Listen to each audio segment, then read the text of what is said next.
What it do, YouTube? It's your boy Alvin MB10, aka AMR10, and what I got for today is some more NBA 2K22 Next Gen. Now, most specifically, what I have for you today happens to be the best Jorand Poole build on NBA 2K22 Next Gen. And for those of you who've watched this man play, as you can guess, this is a highly offensive build with some really good playmaking and a little bit of an ability to play some defense here and there. Because yeah, Jorand Poole's not exactly known for his great defense, which is why the Warriors usually bench him sometimes or play him with some defenders. Now, before we get into this build, I do gotta say shout out to the unpaid intern of this channel, aka Long Live Samuel, because yeah, again, he did play a big part in making this build, so I do gotta say shout out to him. Then I also gotta say a big old shout out to all of you, because we crossed 1,100 subscribers like a few days ago. It is Thursday, I am recording this the same day it's going out, so I do gotta say shout out to all of you, because yeah, we made it. And then I do gotta say, if you like today's video, do me a favor, go ahead and hit that like button. Don't forget to drop a comment telling me what you think of the build. I personally wouldn't drop a comment telling me what build you want to see. I'll explain later. Don't forget to share the video. And if you're new to the channel and you ain't done so yet, hit that subscribe button as well as turning post notifications on. Now, the reason I'm saying don't likely comment a build you want to see is because we've only got like one more week till NBA 2K23 Next Gen, and I think we've already got the 3 videos set up for Sunday, Tuesday, Thursday, and then as you know, Friday the game releases, and I'll most likely be streaming it. So, getting straight into the build, Jorand Poole is the backup shooting guard slash point guard for the Golden State Warriors. Right-handed, jersey number 3. I should have just gone the other way. Why did I do this? But yeah, jersey number 3.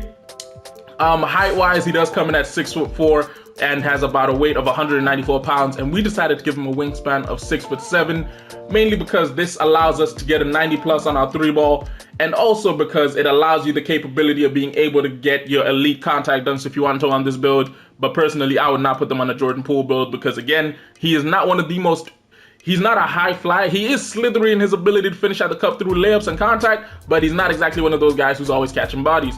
Body shape wise, I decided to go compact because again, he is slightly defined, but he's on the skinnier side of defined, so we got to go compact because if you watch them play, you'll see what I mean. Now, getting straight into the build, first things first, I'm gonna deal with the physicals because I like to get these out the way the quickest. We decided to go with an 87 when it came to the speed, 87 when it came to the excel. So as you can guess, we also decided to go with an 87 when it came to the speed with ball, because as I like to say, I like to keep, after watching them 2K tutorial videos, I like to keep these 3 stats about the same, because that way you never feel a difference when using the player, whether with the ball in your hands or without it. And then when it came to the stamina, we decided to go with a 90 because again, this is a shooting guard build, therefore you're not expecting to have the ball in your hands to come up the court and all that shit.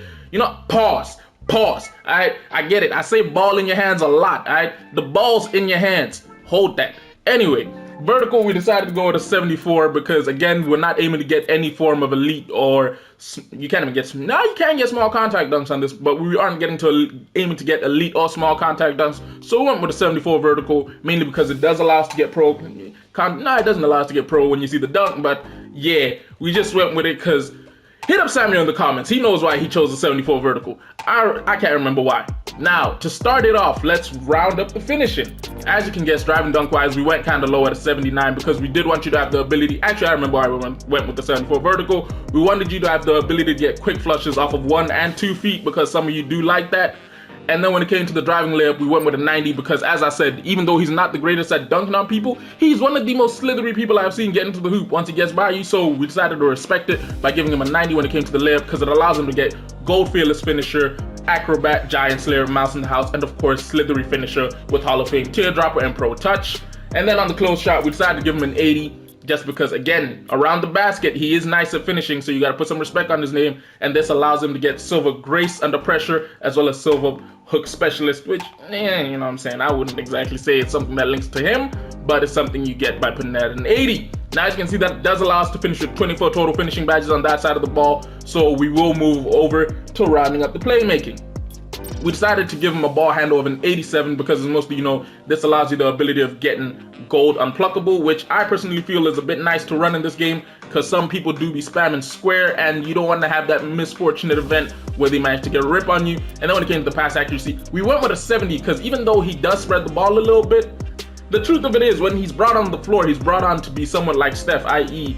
score the damn ball and obviously move it around when you're pressured, but more often than not, just score. So we decided to give him a 70 when it came to the pass accuracy. Now, grand total wise, that does allow us to finish with 26 total playmaking badges, meaning so far what we have is 50 playmaking badges just between finishing and playmaking. Now, defensively, as I said, he's not known as one of the best. Actually, let me say it the best way I can. He's not known as a really good defender. There's a reason the Warriors usually bench him, have him come off the bench, and sometimes give him less minutes than usual, mainly because they know he's a liability on the defensive side of the ball sometimes. So I decided to give him a 77 on the perimeter defense because it does allow you to get silver menace, ankle braces, clamps, pick dodger, defensive leader, and tireless defender, as well as Hall of Fame off-ball pest and hustler.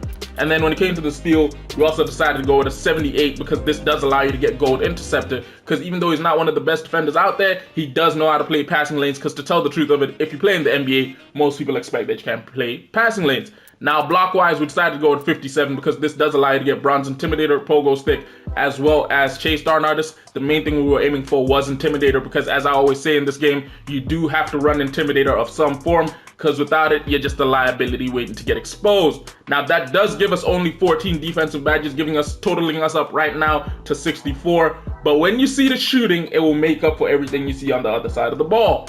Now, first things first, when it came to the mid-range jump shot, we decided to go with an 89.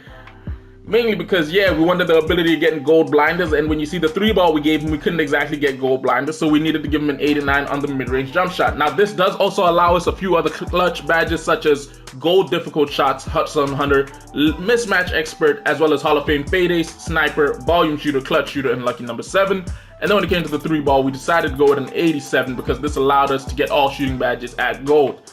Now, the key thing to remember here with us putting the shooting of the 3-ball at an 87 rather than the 90 pluses, it was mainly because we were thinking about it this way. If we made a Steph build, we'd give it like a 94 plus, right? We made a Clay build, I'm giving it a 90 plus. I'm not saying Clay and Jordan Poole shoot the same. Like, Jordan Poole can be money, but I'd like to remind you that man can also miss. I know this personally because, obviously, don't gamble, kids, but I have put money on this man, and he has let me down with some abysmal shooting days. So we decided to give him an 87 when it came to the 3-ball, and then free throw wise, we decided to give him an 80 because I do know some of you need that high free throw, because yeah, in the rec you'll be missing quite a bit. Now, that allows us to finish with 30 total shooting badges, giving us a total of 94 total badge points on this here Jorand Poole build. Now, with us being so close to the end of 2K22, I'm assuming a bunch of you have managed to rebirth your build, as well as completed all 9 seasons of NBA 2K22 Next Gen, in which case, you can get this Jorand Poole build up to 107 total badge points. And in my personal opinion, it is kind of mean. Now, defensively, obviously, there's a little bit of a liability in that if you match up against a really small guard, you might get cooked. But if you're really good with the sticks, you can really survive with this build, mainly because of the height, the wingspan, and its ability to play passing lanes. And then on the offensive side of the ball, yeah, you can really cook somebody. Now, when it comes to the primary takeover, the very first one I'd go with for Jorand Poole is most like, I'd go with ankle breaking shots. He has an ability to size people up and break them down in a way whereby he can step back, you know, hit himself a nice little jump shot. Because if you've watched him a lot in his one-on-one matchups, he does try to break his defenders down, and it usually ends with him either going into a spin jump shot, a step back, or he just tween, pull up. Now, the second takeover I'd give him is easy blow-bys, mainly because this links back to what I said about him in one-on-one matchups. When he gets into a one-on-one matchup, he's either trying to break you down to get a shot over you, or he's trying to break you down, blow by you, and then, as I say, finish at the cup with some great ability. Now, what 2K says we have happened to build here happens to be a scoring machine. The likes of Tyrese Maxey, Norman Powell, and Desmond Bane. I'll give it this.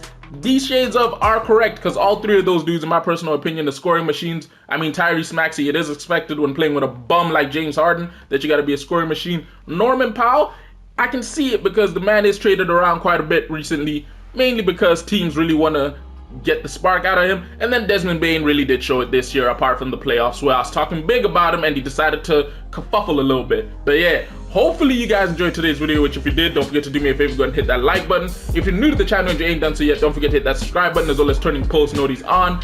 And don't forget to drop a comment telling me what you think of the build.